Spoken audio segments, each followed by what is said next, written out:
የኔ ነው ለማለት ያሳፍራል። ሙስሊሞች እዚህ ጋር ያቆማሉ። የኛ አይደለም ይላሉ። የኛ አልመሲሳ አድርጓል ይላሉ። አልሞተም ይላሉ። እና ይሄ ኢየሱስ የማን ነው? ጴጥሮስ አላውቀውም ያለው ኢየሱስ፣ የተከተሉት ያመኑበት የወደዱት ሽባ ሲተረትር አብሮ ሆ ያሉ እነዚህ አላውቀውም ያሉት ኢየሱስ የማን ነው? ይሄ ኢየሱስ ነው። በደም የተለወሰው ኢየሱስ የማን ነው? እናንተ የትኛው ኢየሱስ ነው ህይወታችሁ ላይ ያለው? ጳውሎስ እንደዚህ አለ እዚሁ መልእክት ላይ አይሁዶች ታምራትን ይሻሉ፣ ግሪኮች ጥበብን ይሻሉ፣ እኛ ግን አለ የተሰቀለው ክርስቶስን እንሰብከዋለን። ምን ማለት ነው? ጥበብ የለውም፣ አይመችም፣ የኔ ነው ለማለት ያሳፍራል። ታምር የለውም። ሰዎች የሚጠብቁት እሱን ነው። መስቀል ላይ ተንጠልጥሎ ሰው የሚጠብቀው ታምር ነው። ኢየሱስን ዓለም እያዳነ ነው ስትለው የግሪክ ሰው መስቀል ላይና እየሞተ ነው እንደሚያድነው ነው የሚልህ። ደግሞ አይሁድ ሲያዩ ደግሞ አምላክ ከሆነማ ወርዶ ራሱን ያድን ይላል። ታምር ነው የሚጠብቀው ከመስቀል ላይ። መስቀል ራሱ ታምር መሆኑን አላወቁም።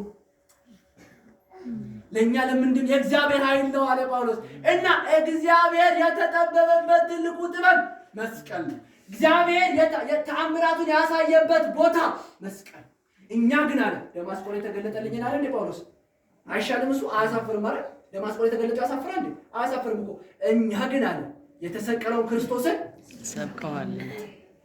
አሜን። የትኛው ኢየሱስ ነው የእናንተ? በጣም ኢየሱስ በጣም ብዙ ኢየሱሶች በዙ። ጌታ ምስክር አላውቅም ነው ኢየሱስ እናንተ ጋር እንዳለ በጣም ብዙ ዓለም የሰጠችን ኢየሱስ አለ። ደስ የሚል ኑሮ የሚያቃና የሆነ ተአምር የሚያደርግ በጥበብ የሚያኖር አምላክ አለ።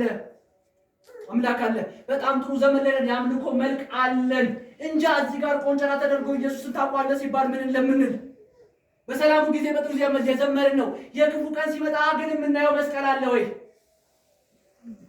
እኛ የክርስቶስ ነን ያሉ ሰዎች መስቀል ላይ የተሰቀለውን አይደለም፣ ይሄ ጥበበኛውን ይሄ ታምረኛውን ኢየሱስን ነው። እኛ ግን አለ ጳውሎስም አጵሎስን የምትከተሉ ክርስቶስን የምትሉ ስሙ፣ የተሰቀለውን ክርስቶስን እንሰብካለን። የኔ ነው አለ ክርስቶስ። ይሄ ክርስቶስ የተሰቀለው ክርስቶስ የእናንተ ነው። የተሰቀለው ክርስቶስ የእናንተ ነው። እግዚአብሔር ተጠበቁ ሲል የተጠበበው ባይዘይ መስቀል ላይ እንደሆነ ታውቃላችሁ።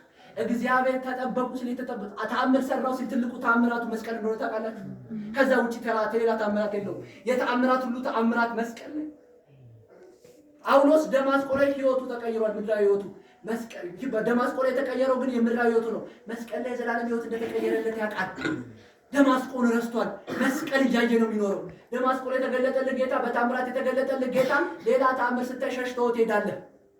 ቆንጨራ ስታይ የሆነ ሞት ስትሸሽተው ትሄዳለህ። መስቀል ካየ ግን ያጸናሃል።